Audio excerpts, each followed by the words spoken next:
Ndugu zangu, tumsifu Yesu Kristo. Karibuni tutafakari masomo ya sherehe ya Utatu Mtakatifu mwaka A. Somo la kwanza tunalipata katika kitabu cha Kutoka sura ya 34 aya 4 hadi 6 na aya ya 8 hadi 9. Wimbo wa katikati ni katika kitabu cha Nabii Danieli sura ya 3 aya 52 hadi 56. Somo la pili ni waraka wa pili wa Mtume Paulo kwa Wakorinto sura ya 13 aya 11 hadi 14. Injili ni ya Yohane sura ya 3 aya 16 hadi 18. Ndugu zangu, sisi wa Kristo hasa waamini Katoliki tuna mafumbo mengi na makubwa katika imani yetu. Wenye imani tofauti na sisi bila shaka watatukubali au wameshatukubali kama tulivyo na msimamo wetu wa kiimani. Kwa mfano, tuna fumbo kubwa la Utatu Mtakatifu.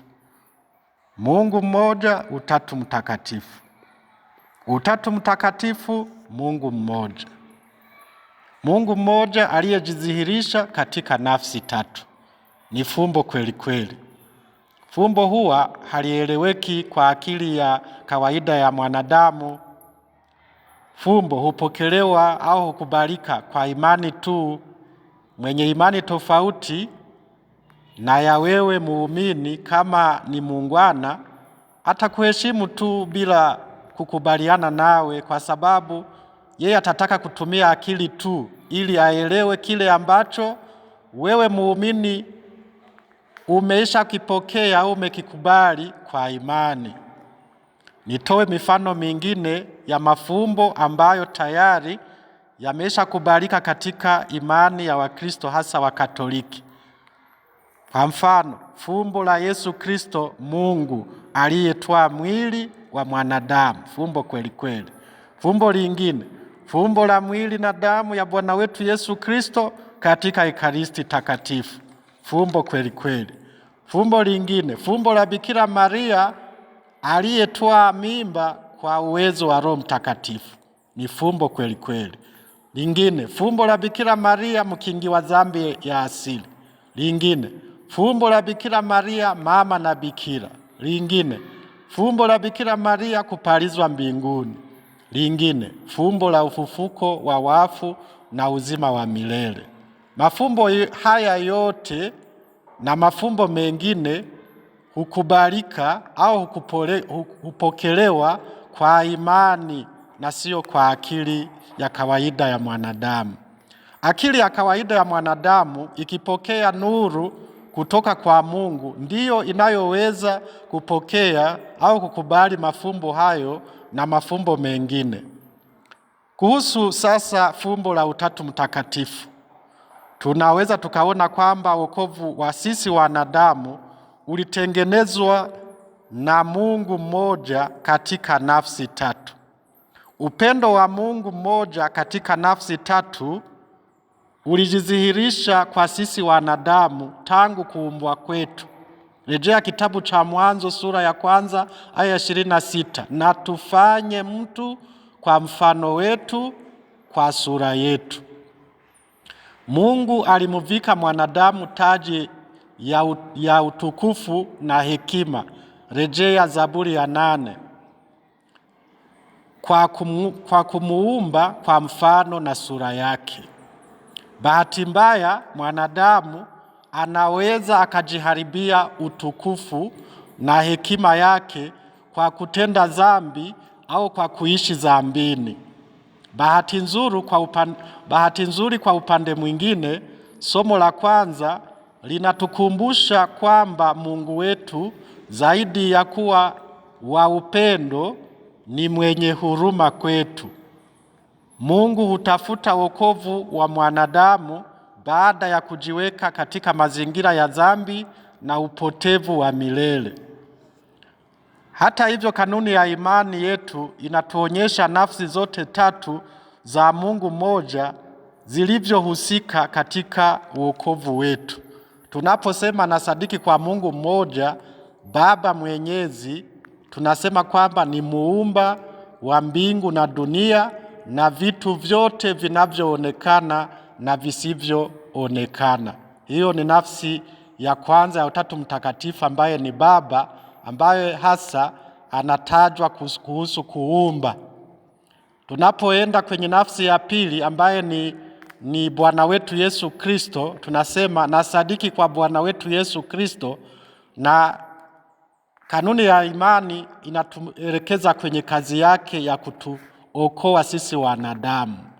Tunasema alishuka kutoka mbinguni kwa ajili yetu sisi wanadamu na kwa ajili ya wokovu wetu.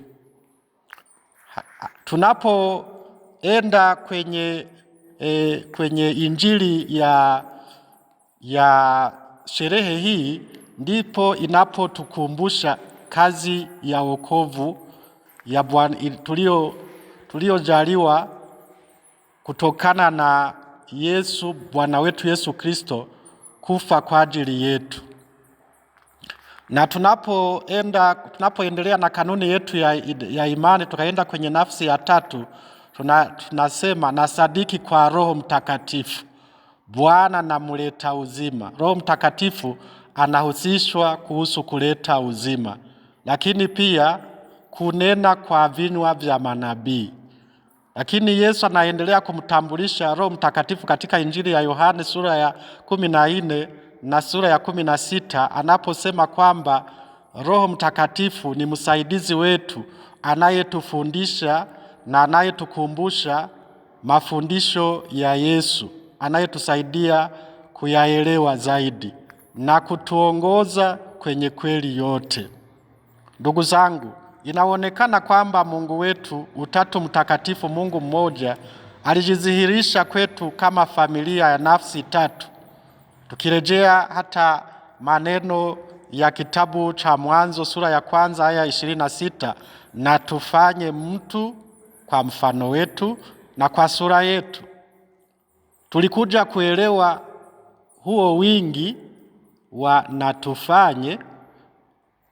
na tufanye kwamba ni Mungu mmoja ila nafsi tatu, na kila nafsi ina sifa za kimungu, ingawa kazi ya kila nafsi inakuwa ya kipekee.